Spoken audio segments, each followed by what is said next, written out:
canal Futebolaço, eu sou o Dieguinho. Bom, galera, entrando no ar a nossa terceira e última edição do dia. Para alguns vai ser a primeira, o vídeo vai ao ar já próximo à meia-noite, mas como sempre a gente chega com muitas informações. Então peço para vocês deixarem o like no começo da resenha, que me ajuda bastante. Quem for novo aqui no canal, por favor, já se inscreva, ative o sininho das notificações e, claro, sigam minha conta pessoal no Instagram. Beleza? Ó, parada é a seguinte, Taça São Paulo começou hoje, o Vasco joga sexta-feira, europeu aí pegando fogo, e você que é bom de palpite, 1xBet, link aqui ó, no primeiro comentário fixado do vídeo, clica lá e se cadastre para poder apostar. Além de apostar na maior bet do mundo, você usando o cupom promocional no primeiro depósito, só vale para o primeiro depósito, promocional a palavra Futebolaco, com temudo e CO no final, eles dobram o seu primeiro depósito, tá bom? Lembrando também que esse parceiro comercial é fundamental para o nosso canal continuar de pé. Se você gosta do Dieguinho, curte o canal Futebolaço, me dá essa moral lá. Dieguinho, não vou apostar agora, não tem problema. Clica no link do primeiro comentário fixado, faça seu cadastro. Quando você quiser apostar, teu cadastro já está feito, beleza? Mas você vai estar me ajudando demais. 1xBet, parceira do canal Futebolaço. Agora que você já me deu essa moral, vamos aí às informações. Bom, primeiro, já estamos caminhando aí para a quarta-feira, as férias dos jogadores estão acabando, uns já encontram-se no Rio de Janeiro, mantendo a forma, fazendo atividade física, outros estão viajando aí para fora do país ou em outros estados com a família, mas a galera já começa a chegar ao Rio. A reapresentação é sábado, dia 8, a turma já viaja para Punta del Este, no Uruguai. Vai ficar lá do dia 8 até o dia 22. O Vasco estreia no Carioca dia 18 e no mesmo dia também estreia lá na Copa da Plata, né? Rio da Prata, o Vasco vai jogar a Copa lá. São dois amistosos. E aí o que acontece? Alguns jogadores do Sub-20 estouraram a idade e por hora vão ser entregados ao profissional. Ramon Dias e sua comissão técnica vão fazer uma observação de mais perto. Se achar que cabem no elenco, fica. Se não, vão ser renegociados aí. Eu vou citar agora para vocês quem são esses atletas. O goleiro Pablo estourou a idade de Sub-20, não pode jogar mais pela categoria. O lateral esquerdo Julião, que já inclusive fez alguns treinamentos com a equipe profissional. E o meia Marlon Santos, tá? Esses três estouraram a idade. O meia Marlon, o goleiro Pablo e o lateral esquerdo Igor Julião. Dos três, o que tem mais chances de ficar pelo menos num primeiro momento, e aí vai depender do desempenho dele se ele fica em definitivo ou não, é o lateral esquerdo Igor Julião. No atual momento, o Vasco tem apenas um único lateral esquerdo no elenco. O lateral esquerdo que foi contratado junto ao Atlético Goianiense, Jefferson, foi devolvido e acertou com o Juventude. O Riquelme foi emprestado ao Sport, o Sport já oficializou inclusive a contratação do jogador. O único lateral esquerdo de ofício no profissional é o Lucas Piton, tá? Já o Pablo, o goleiro, e o Marlon Santos têm jogadores nessas posições, então dificilmente eles devem ficar. Não se sabe ainda se eles vão ficar no Rio para o time do Expressinho, que vai fazer as primeiras rodadas do estadual, ou se eles irão embarcar e viajar para o Uruguai, tá bom? Quem está sendo incorporado, aí é por mérito técnico dele, é o Ryan. Ele tem 17 anos completos, faz 18 agora em 2024 e retorna. Ele fez 8 jogos com a equipe profissional nessa temporada.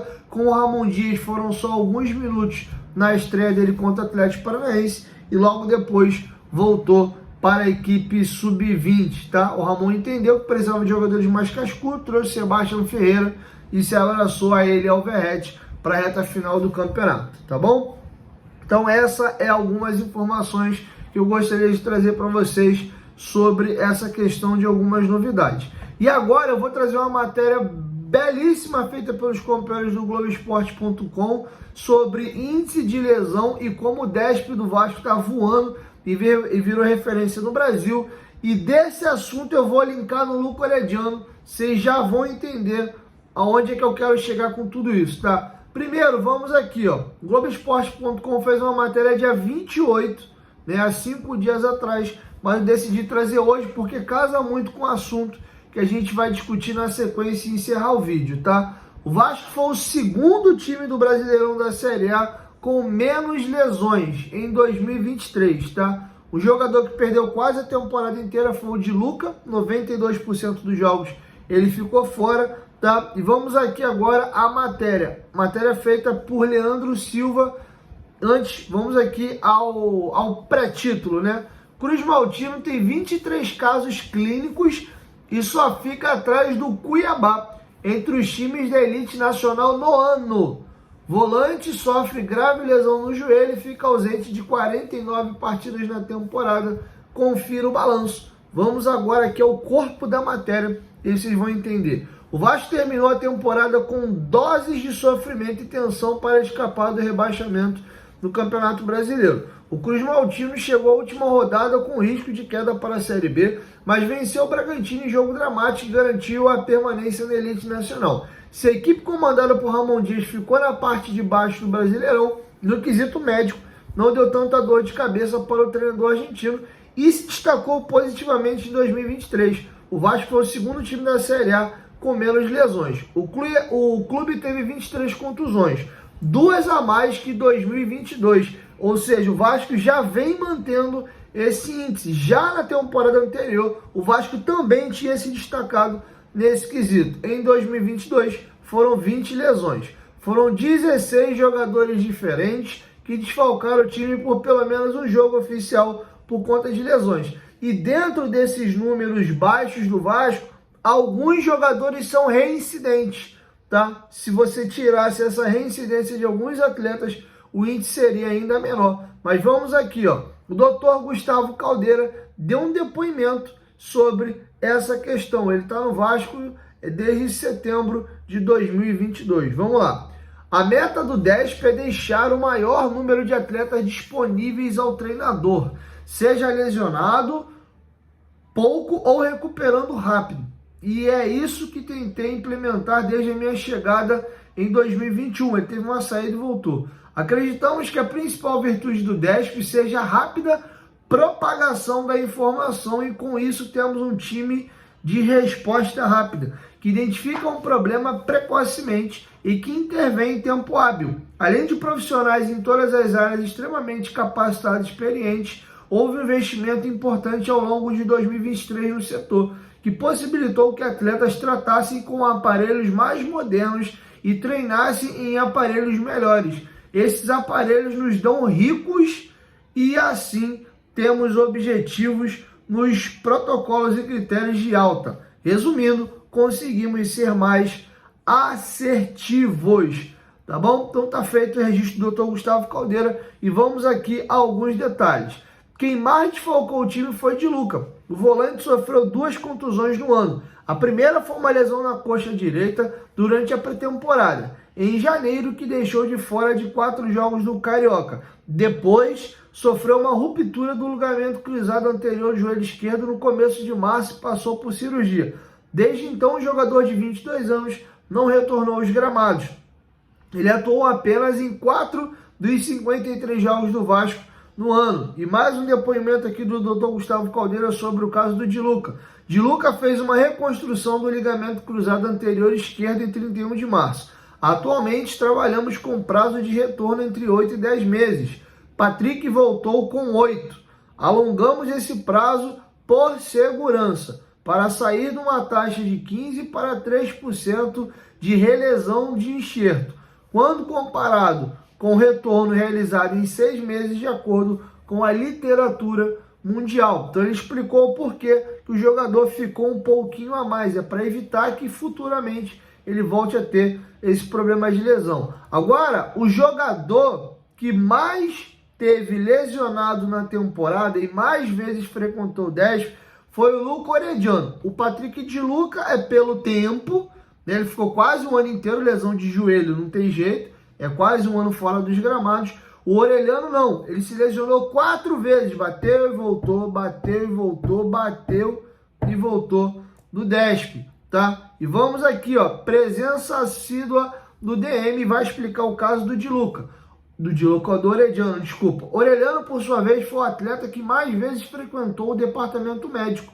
Ele teve 3 problemas médicos no ano. Em janeiro, sentiu dores na coxa esquerda durante um treino. 5 meses depois, o meia sofreu um trauma no tornozelo que o afastou por 17 dias. Posteriormente, teve uma fratura na mão direita na partida contra o Cuiabá no dia 2 de novembro, pelo Brasileirão, no qual marcou o único gol com a camisa Cruz Maltina. Maior investimento do Vasco da temporada, o clube pagou cerca de 20 milhões ao Vélez. Orediano optou por engessar o braço após consulta com o médico na Argentina e não jogou mais até o fim da temporada. Foram 23 jogos pelo Cruz Maltino e desfalcou a equipe em 10 partidas devido a lesões. E aqui tem um detalhe, o Vasco fez 53 jogos na temporada, ele fez 23, ele fez menos da metade dos jogos do Vasco e desfalcou o time pelo menos em 10 jogos por lesão. Outros jogos ele não atuou por decisão de quem era o comandante da equipe, tá? E as lesões do Vasco estão espalhadas dessa maneira. A campeã disparado, coxa. Foram 16 lesões de coxa. Uma única lesão na mão, foi a lesão do Orediano que ele engessou. Uma única lesão na lombar, foi do Manu Capaz, que fraturou 2 vértebras da coluna e foi bem séria a lesão dele, similar à que o Neymar teve na Copa de 2014, um pouquinho mais para dentro poderia ter acontecido o pior. Lesão de joelho, foram 3, um só trauma de tornozelo e outra de panturrilha. Essas são as 23 baixas médicas do Vasco no longo da temporada. Então tá feito o registro dos companheiros do GE e a gente encerra falando de Luca Orediano. O Luca Orediano foi o jogador que mais teve lesões ao longo da temporada, foi o maior investimento do Vasco em termos de aquisição de direitos econômicos e é um atleta que é uma grande incógnita para a temporada 2024. Primeiro ponto, ele fica ou não fica para 2024? Segundo ponto, ficando, que Luca Orediano vai ser o da temporada 24? O que conviveu com lesões, o que se mostrou um jogador muito introvertido, tecnicamente com a bola no pé, um avião, mas defensivamente sem a bola, um gatinho. Qual é o jogador que nós teremos para 2024? Ele teve procura agora do Cruzeiro, recusou a proposta do Cruzeiro, e o que eu queria trazer para vocês, chega a informação de um setorista do Vélez, que é a equipe que o formou e vendeu para o Vasco, o Ramiro Bois, né, lá da Argentina, de que existe uma possibilidade do Di Luca, vocês veem com o Di Luca, do Orediano retornar ao Vélez, tá? O jogador não quer continuar no Brasil e vê com bons olhos voltar a ficar próximo da família. Tem a possibilidade também dele ir para a MLS. Vamos lembrar que o Luca Orediano, para vir para o Vasco, foi toda uma novela. Houve que ter um processo de convencimento, porque ele não queria sair da Argentina, tá? Inclusive, vocês vão de lembrar que o Luiz Melo viajou para lá, teve uma reunião no restaurante que até acabou vazando, e houve um processo de persuasão, de convencimento muito forte para conseguir tirar ele do Vélez. Desde a base, o Orediano tem boca e mal fala, ele é uma pessoa introvertida. O Orediano, o Maurício Barbieri, numa pergunta que eu fiz lá no CT Moacir Barbosa, numa das coletivas, eu perguntei por que o Luca Orediano atuava pouco e por que não também tentá-lo como 10, jogando por dentro, e o Peck tinha crescido de rendimento jogando aberto. E aí, até nessa pergunta minha, que ele acaba citando que ele não tinha vontade de jogar na posição e tal, se perguntaram para o atleta se ele gostaria de jogar ali ou não, e ele fala do processo de adaptação e que o Orediano, quando chegou, ele tinha a boca e nem falava, era um cara para dentro, meio bichinho do mato. E aí, naquela entrevista, ele disse que ele já tinha melhorado muito, já estava mais comunicativo, já conseguia sorrir, brincar. Então, eu acho que é um atleta que precisa de um acompanhamento psicológico. Se você vê o compilado de lances dele, recomendo vocês aí no Twitter, do Fernando Campos, brilhante jornalista da ESPN, que ele pega o compilado de lances do Orediano só no Vasco.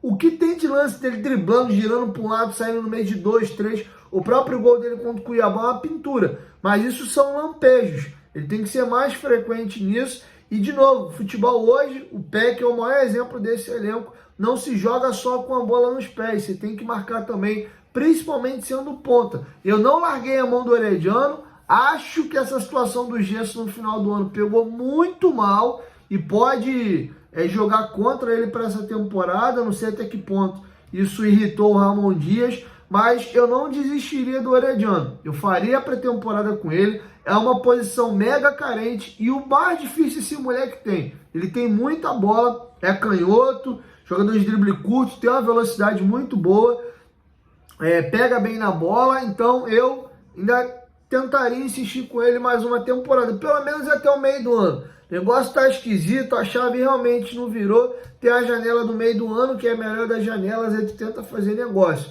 Mas pelo menos esses 6 primeiros meses aí, eu não soltava a mão dele não. Lembrando que o Peck e o Marlon Gomes foram convocados para a seleção pré-olímpica e vão desfalcar o Vasco praticamente quase que todas as rodadas da Taça Guanabara. Vão jogar já na reta final da Taça Guanabara e se o Vasco for às finais, jogando as finais. E o Herediano e o Peck jogam na mesma posição. Então, é até uma forma do Orelhano ter mais uma sequência nesse início de temporada. Tá bom? Então tá feito os registros aí. Quero te ouvir. Deixa a sua opinião aqui embaixo nos comentários. Se é do time aí que já soltou a mão do Orelhano, manda embora, eu não tô nem pra esse cara não. Pipoqueiro, papapá. Teve a situação dele ter deletado as fotos da namorada também aí. Aí já é papo de fofoqueiro, né? Já não é mais a minha resenha aqui. Os blogs de fofoca estão dizendo que eles separaram e tal, o jogador não estaria bem de cabeça. Enfim, o fato é que ele é um jogador novo. E, por outro lado, também a gente sabe, né, que por mais que sejam seres humanos, o futebol ele é meio cruel e meio perverso nesse sentido. Ele não quer saber muito das adaptações, a fila anda, e muita questão do valor. Lembra que eu falei do João Vitor?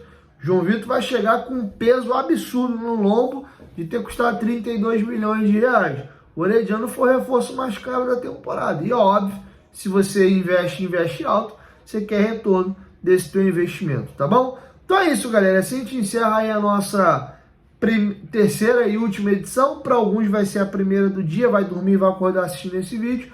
E aí, mais próximo do almoço, eu volto com a primeira edição de quarta-feira. E para você, pode ser que seja a segunda já, beleza?